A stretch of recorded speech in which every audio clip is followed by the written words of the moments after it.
Si l'on vous dit « Consultez ceux qui évoquent les morts et ceux qui prédisent l'avenir, qui poussent des sifflements et des soupirs », répondez « Un peuple ne consultera-t-il pas son Dieu?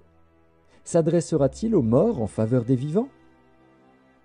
Qu'on ne trouve chez toi personne qui fasse passer son fils ou sa fille par le feu, personne qui exerce le métier de devin, d'astrologue, d'augure, de magicien, d'enchanteur, personne qui consulte ceux qui évoquent les esprits ou disent la bonne aventure, personne qui interroge les morts. Car quiconque fait ces choses est en abomination à l'Éternel. Et c'est à cause de ces abominations que l'Éternel, ton Dieu, va chasser ces nations devant toi. Pour tous ceux qui vivent, il y a de l'espérance. Et même un chien vivant vaut mieux qu'un lion mort. Les vivants, en effet, savent qu'ils mourront. Mais les morts ne savent rien. Et il n'y a pour eux plus de salaire, puisque leur mémoire est oubliée. Et leur amour, et leur haine, et leur envie ont déjà péri. Et ils n'auront plus jamais aucune part à tout ce qui se fait sous le soleil. Il y a un seul Dieu, et aussi un seul médiateur entre Dieu et les hommes, Jésus-Christ, homme, qui s'est donné lui-même en rançon pour tous. C'est là le témoignage rendu en son propre temps. Et j'entendis du ciel une voix qui disait, « Écris. Heureux dès à présent les morts qui meurent dans le Seigneur. Oui, dit l'Esprit, afin qu'ils se reposent de leurs travaux, car leurs œuvres les suivent. »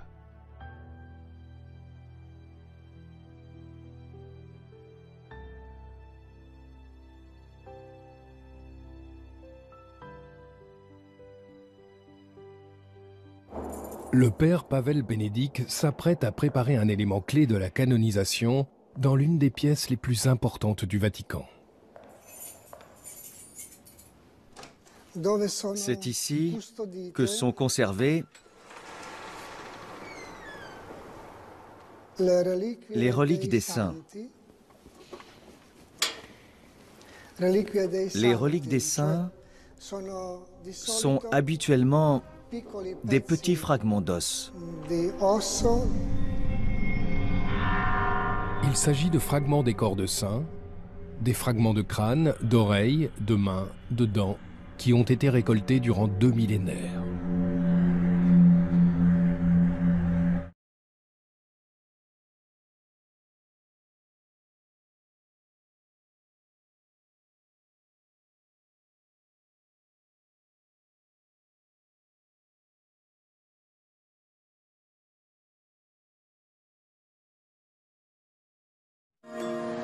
Louis, on dirait plein de calculs urinaires.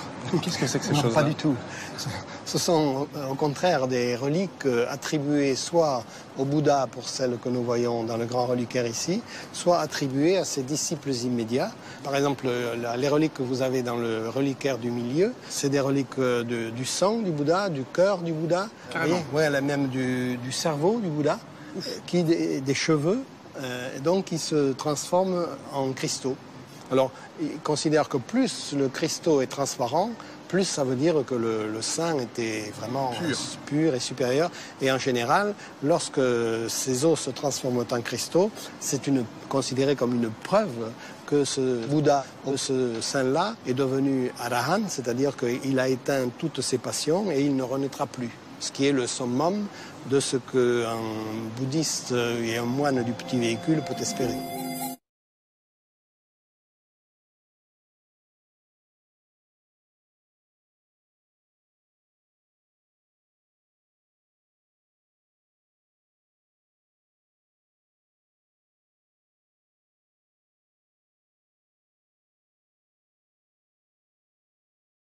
Voici un fragment d'os de Sainte Jeanne Jugan, une sœur qui a consacré sa vie aux pauvres et aux vieillards. Voici un fragment du corps de Saint Jean-Gabriel Père Board, un missionnaire français exécuté par les Chinois en 1840. Il a été torturé, attaché à une croix, puis tué par strangulation.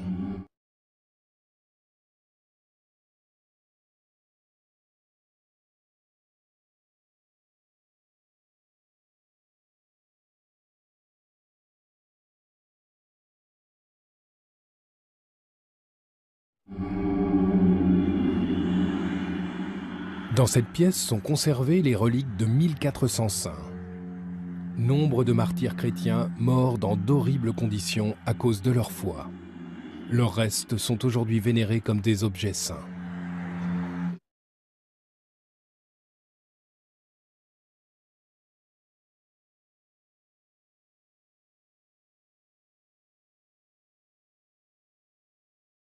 Les reliques des saints sont extrêmement importantes.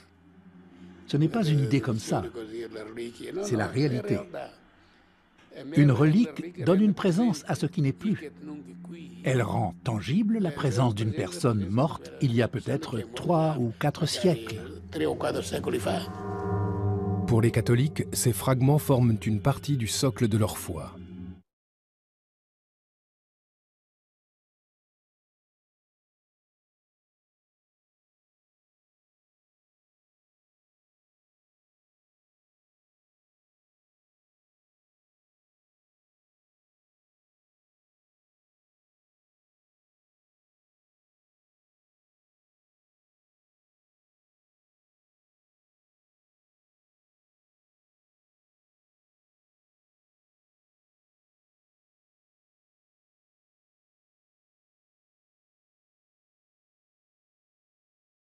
Ces reliques sont les signes d'une histoire vivante. D'habitude, je viens ici et je prie. Je prie les saints qui sont ici et qui nous ont précédés dans l'éternité. Je prie et je demande de l'aide.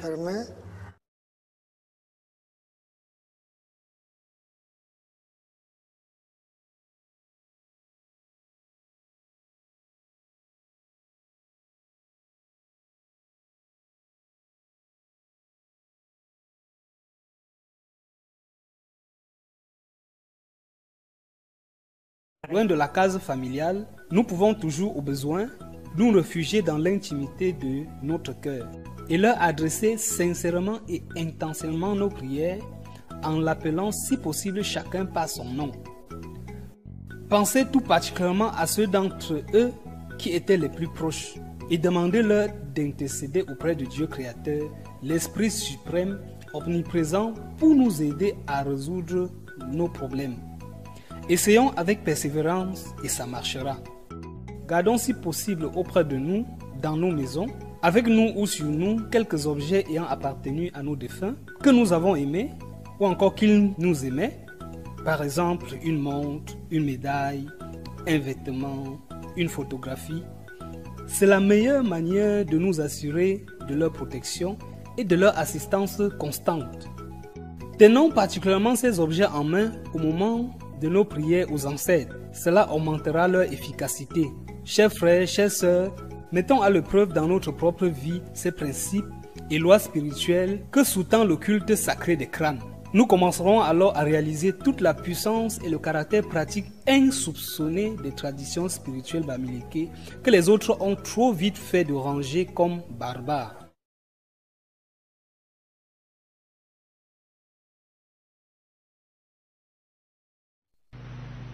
Si quelqu'un s'adresse aux morts et aux esprits pour se prostituer après eux, je tournerai ma face contre cet homme, je le retrancherai du milieu de son peuple.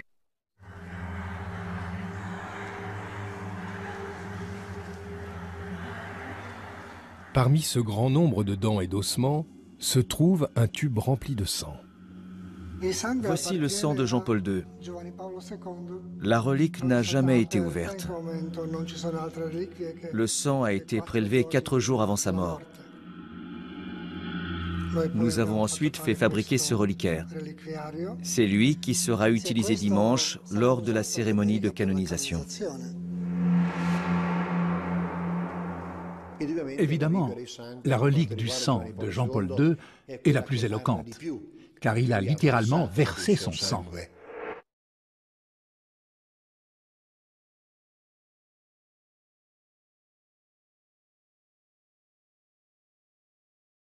Elle porte une ampoule contenant le sang de Jean-Paul II, sa sainte relique.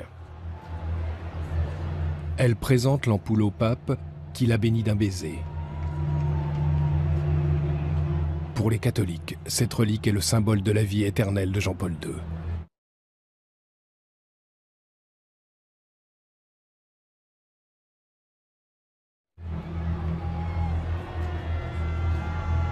Le pape François lit la formule sacrée de la canonisation. Ac deplorimorum fratum nostrorum consilio, beatos Ioannem vicesimum tertium, et Ioannem Paulum secundum, sanctos in nomine Patris et Filii et Spiritus Sancti. Par ces mots en latin, il proclame officiellement l'existence de 2 nouveaux saints.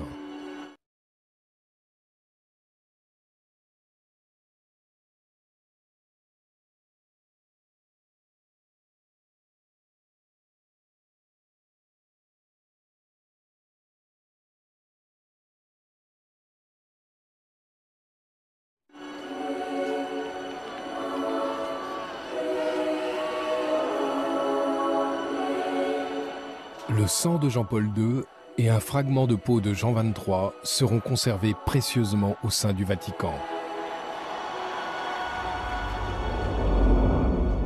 Les reliques des 2 nouveaux saints seront vénérées par des millions de personnes à travers le monde.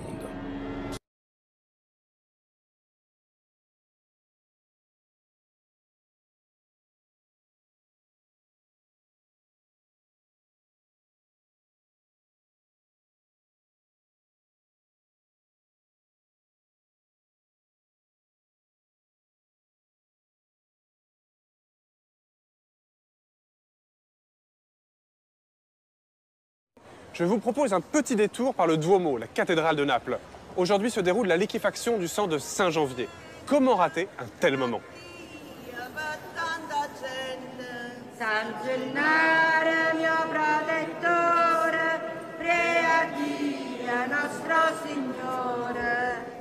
Parmi la foule, Enzo Albertini. Il est spéléologue et président de l'association Naples Souterraine. Mais aujourd'hui, il est comme tous ces Napolitains.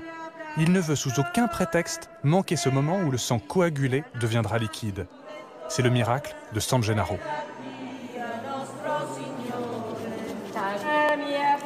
Enzo, pourquoi San Gennaro est si important ici à Naples? Parce qu'il représente l'espoir pour tous les Napolitains que quelque chose change, que quelque chose se passe pour le bien de la ville surtout. 2 fois par an, on vient ici pour prier San Gennaro pour que le miracle de sa liquéfaction se réalise.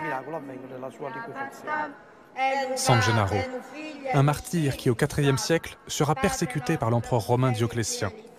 Décapité, quelques gouttes de son sang sont alors recueillies. Depuis 800 ans, 2 fois par an, les Napolitains attendent avec ferveur la fluidification de son sang. C'est l'espoir de toute une ville qui est mis dans ces 2 petites fioles. La liquéfaction du sang peut prendre plusieurs heures. Le miracle ne s'est pas produit à la cathédrale, au Duomo. Le reliquaire est alors porté en procession et en grande pompe dans les rues de la ville. Des milliers de personnes ont convergé. Toutes vont rejoindre une autre église, Santa Chiara. C'est peut-être là que le sang va se liquéfier. Peut-être que d'un point de vue scientifique, c'est important ce trajet d'une église à l'autre. Parce que de cette façon, dehors, les ultraviolets, les rayons UV peuvent transformer le sang de la forme visqueuse à liquide. Non, c'est parce que tous les Napolitains prient San Gennaro dans toutes les rues de Naples. Regarde la dame là-haut. Tu es trop religieux en fait. Elle est là et elle prie pour que le miracle s'accomplisse. Fais attention parce que la science est relative par rapport à un miracle. Il y a beaucoup de choses qu'on ne peut pas expliquer. Tu es vraiment un Napolitain, toi.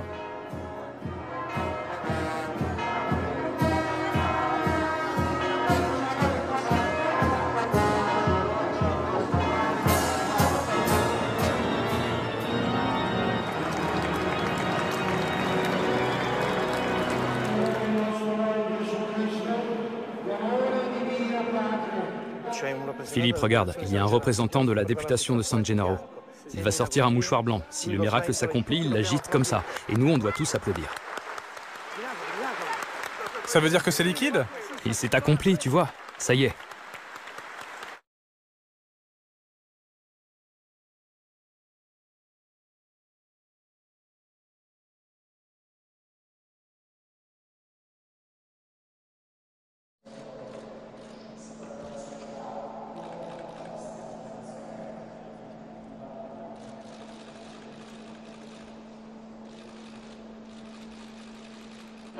Dieu voit les fruits de nos labeurs. Et si parfois nos efforts, notre travail semble échouer et ne pas porter fruit, nous devons nous souvenir que nous sommes les disciples de Jésus et que sa vie, humainement parlant, s'est achevée dans l'échec. L'échec de la croix. L'échec de la croix.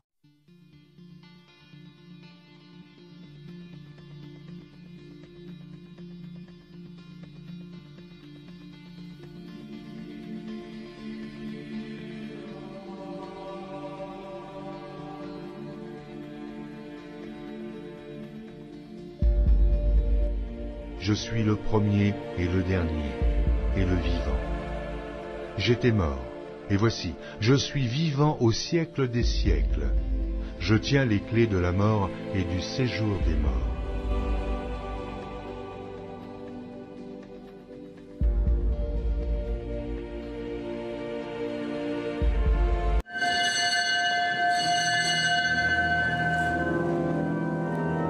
Tous les vendredis, en période de carême, une étrange procession envoûte Notre-Dame.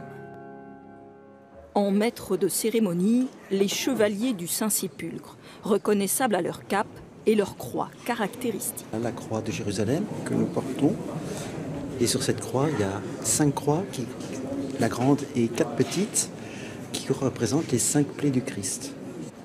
Ils sont les gardiens de la plus précieuse des reliques, la Sainte Couronne, celle que les soldats romains auraient placée sur la tête de Jésus avant sa crucifixion. Une relique rachetée au XIIIe siècle à l'empereur de Byzance par Saint Louis. Cette couronne de jonc conservée dans un tube de cristal est le trésor absolu de Notre-Dame.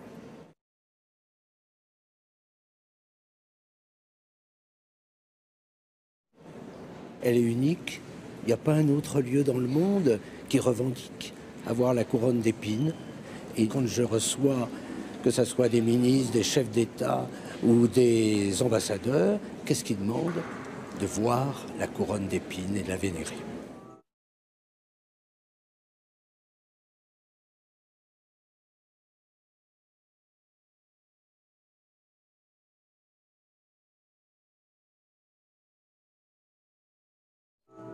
Et son apparition hebdomadaire avant Pâques attire plusieurs centaines d'admirateurs. Durant 2 ou 3 heures, ils viennent un par un s'incliner, toucher, vénérer la sainte relique, tel un objet magique. Je viens l'embrasser, lui offrir toute ma souffrance, le rendre grâce, la remercier. En tant que chrétiens d'Égypte, nous connaissons la valeur de cette couronne. Nous croyons qu'elle nous donne de la force et c'est très important. Quand on a su qu'on pouvait être aussi près de Jésus, on a voulu venir absolument. J'y crois fortement et qu'il y a un Dieu et puis je l'adore. Et si l'authenticité de la couronne n'a jamais été démontrée, la ferveur planétaire qu'elle suscite semble inépuisable.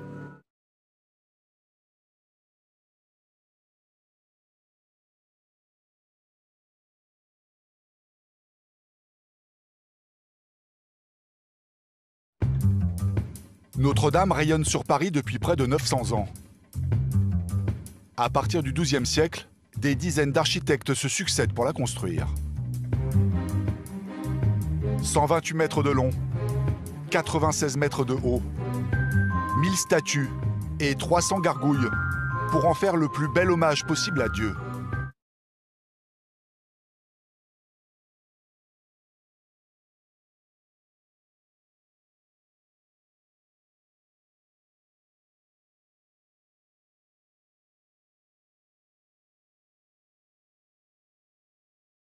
C'est une église au sein d'une basilique encore plus grande qui voit défiler d'innombrables pèlerins venant s'incliner sur la pierre tombale du Christ.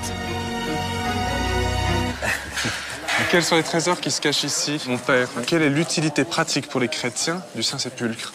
Comme pour tout homme, l'expression de notre sentiment, de notre foi, passe par les sens. Les pèlerins ont besoin de traces palpables pour croire. Ils n'arrivent pas à se détacher de leur sens. Ben c'est la nature humaine. Et c'est pour cela que, pendant les siècles, on a retrouvé, on a localisé les lieux de la passion du Christ. Par exemple, nous sommes devant la pierre de la déposition, de l'onction. Et cette pierre a été localisée ici au XIIe siècle. Donc les gens ont quand même, voilà, ils frottent des tissus, ils l'embrassent, ils ont une dévotion réelle, sachant que la pierre n'est pas la vraie. Je ne suis pas sûr qu'ils le sachent. Mais... D'accord, on ne peut pas leur dire alors. Non, mais... Nous sommes obsédés par les reliques, les indulgences, les pèlerinages ou les lieux saints. Pourtant, tout le temps, il y a le Christ. Le Christ, ici, dans chaque recoin, à chaque heure du jour. Il ne se trouve pas dans les eaux des saints, mais ici, dans votre amour les uns pour les autres, dans votre amour pour vos proches, dans ces sacrements et dans la parole sainte de Dieu. Si nous vivons la parole par la foi.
suis le chemin, la vérité et la vie. Nul ne vient au Père que